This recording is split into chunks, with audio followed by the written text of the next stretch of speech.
મહત્વના સમાચાર mega city અમદાવાદથી પ્રાપ્ત થઈ રહ્યા છે। વીએચપી દ્વારા શૌર્ય દિવસની ઉજવણી કરવામાં આવી રહી છે, ત્યારે વિશ્વ હિન્દુ પરિષદ આવતીકાલે 60 વર્ષ જ્યારે પૂર્ણ કરતી હોય ત્યારે 30 સપ્ટેમ્બરથી 14 ઓક્ટોબર સુધી દેશભરમાં આની ઉજવણી કરાશે। ગુજરાતમાં આવતીકાલે શૌર્ય જાગરણ યાત્રાનું સમાપન છે। રિવરફ્રન્ટ ખાતે સમાપન સમારોહનું પણ આયોજન કરાયું છે। सांस्कृतिक कार्यक्रमों के सभानु एक बहुत बड़ा रहस्योद्घाटन हुआ है।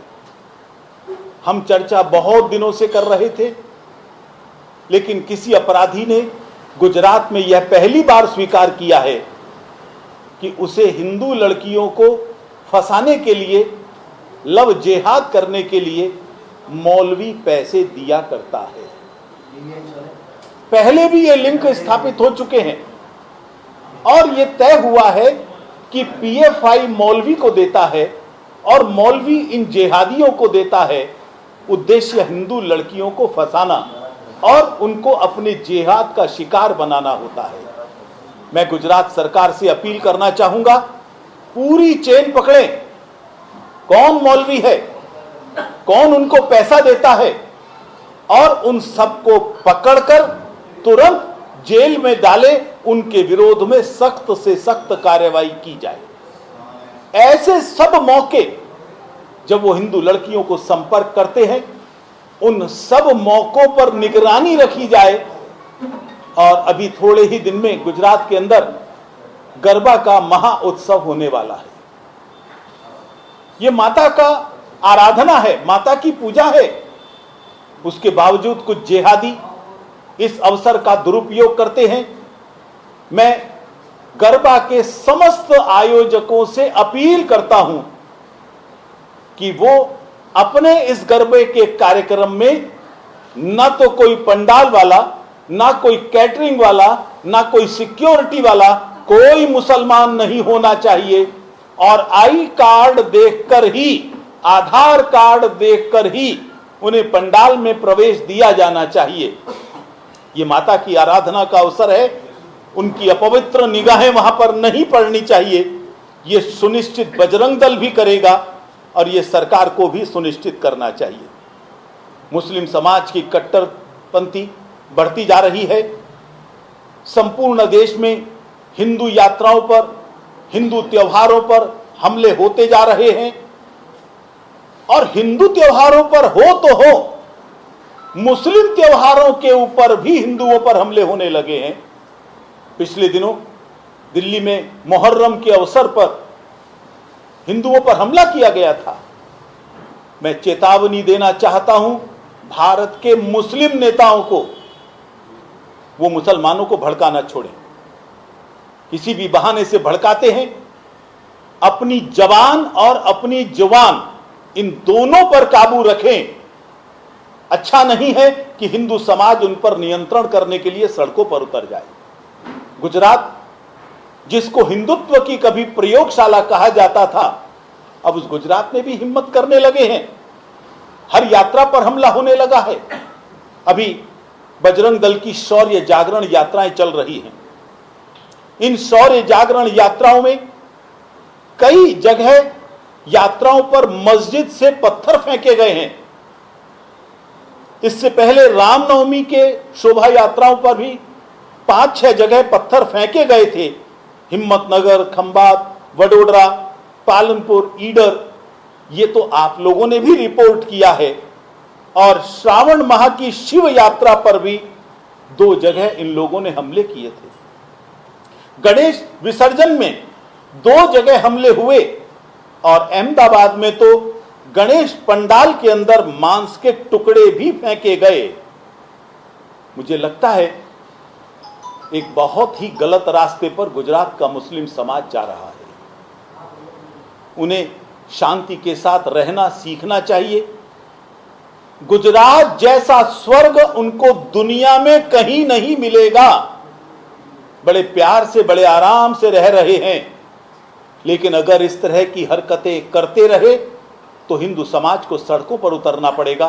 और जिस दिन सड़कों पर उतरेगा उसकी जिम्मेदारी हमारी नहीं होगी, इस मुस्लिम समाज के नेताओं की, उन कट्टरपंथियों की ही होगी।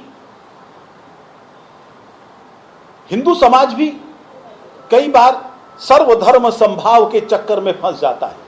एक मरीचिका, ये कभी बराबर नहीं हो सकते। जब तक वो बराबर नहीं मानेंगे, हम कैसे मान लें? हम कहें कि आप बराबर हैं और वो कहें कि नहीं आप काफिर हैं, तो ये नहीं चल सकता।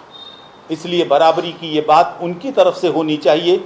अगर वो हिंदू धर्म का सम्मान करना चाहते हैं तो ध्यान रखें, हम इस्लाम का उतना ही सम्मान करना चाहेंगे जितना वो हिंदू धर्म का करते हैं। संपूर्ण देश में इस समय शौर्य जागरण यात्राएं बजरंग दल के द्वारा चल रही है। बहुत जबरदस्त उत्साह संपूर्ण देश के अंदर मिल रहा है। 90,000 गांव तक बजरंग दल के कार्यकर्ता जाएंगे। 5,000 यात्राएं बजरंग दल के लोग निकाल रहे हैं। सभी प्रखंडों में बजरंग दल के कार्यकर्ता जाएंगे। गुजरात के अंदर जो शौर्य जागरण यात्रा है, उसका बहुत जबरदस्त रेस्पॉन्स है। कुल मिलाकर संपूर्ण गुजरात में 16 यात्राएं निकली हैं। 4,723 गांव में अभी तक ये यात्राएं गई हैं और 1171 इतनी सभाएं हो चुकी हैं। हमारी यात्राओं ने 11,072 किलोमीटर तय किया है और 6,78,347, मैं दोबारा यह आंकड़ा बोलता हूं, 6,78,347 लोगों ने इन यात्राओं की सभाओं में भाग लिया है और 18,000 लोगों ने त्रिशूल धारण किया है। एक बहुत जबरदस्त रेस्पॉन्स गुजरात के युवा समाज का, गुजरात के हिंदू समाज का इन यात्राओं के प्रति देखने को मिला है। कल संपूर्ण गुजरात की यात्राओं का समापन अपने कर्णावती शहर में ही होगा। आप सब लोग उस कार्यक्रम में भी निमंत्रण है, ऑफिशियल निमंत्रण आप लोगों को दे दिया जाएगा। कोई बात पूछनी है तो पूछ सकते हैं। आपने जो बोला लौ जिहाद की बात है, लौ जिहाद के किस्से कहीं गुजरात में, देश में कहीं सारे आए हुए हैं। हर बार हिंदुत्व के एजेंडा के साथ चलने वाले वीएचपी हो या कोई भी संगठन बात करती है कि सरकार को ये करना चाहिए, तो वीएचपी को एक विचारधारा लेकर सरकार के पास नहीं जाती? क्यों उन पे प्रेशर नहीं बनाती कि इस प्रकार के कोई कायदे कानून बनाए जाए, क्योंकि ये केस बढ़ते हैं? आपको स्मरण होगा हरियाणा में जो क्षमा करें, गुजरात में जो लव जिहाद के विरोध में कानून बना है, वो विश्व हिंदू परिषद के प्रयास से ही बना था। धर्मांतरण विरोधी कानून बने, लव जिहाद का प्रावधान उसमें वो रोकने का भी बनाया जाए, उसमें मुख्यमंत्री से मैं स्वयं मिलने के लिए भी गया था। कानून है, लेकिन कानून का अभी सख्ती से पालन नहीं हो रहा। हमारा सरकार से आग्रह है कि इसको सख्ती से पालन करना चाहिए, क्योंकि दुनिया का कोई व्यक्ति अपनी बहन बेटी का इस प्रकार का अपमान स्वीकार नहीं कर सकता जो एक लव जिहाद के माध्यम से होता है।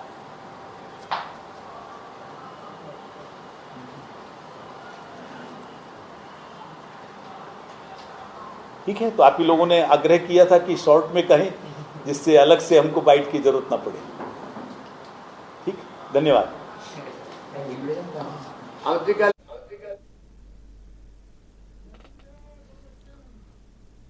તો બજરંગ દળની જો વાત કરવામાં આવે તો શૌર્ય યાત્રાની જે ઉજવણી છે એની ખાસ વાત કરવામાં આવી હતી અને ખાસ જે નિવેદન સામે આવ્યું છે એમાં સ્પષ્ટપણે કહેવામાં આવ્યું છે કે આગામી હવે નવરાત્રિનો તહેવાર આવી રહ્યો છે, ત્યારે એ તહેવારને લઈને ખાસ સિક્યુરિટીની વાત હોય કે પછી જે લોકો કેટરિંગ સ્ટાફ હોય કે ખાસ કરીને લોકોનું જે આઈ કાર્ડ છે તે ચેક કરવામાં આવે, સઘન સુરક્ષા રાખવામાં આવે અને ઝીણવટપૂર્વક તપાસ કરવામાં આવે, જેથી કરીને લવ જેહાદની જે ઘટના બને છે તે બનતા અટકી શકે, રોકી શકે।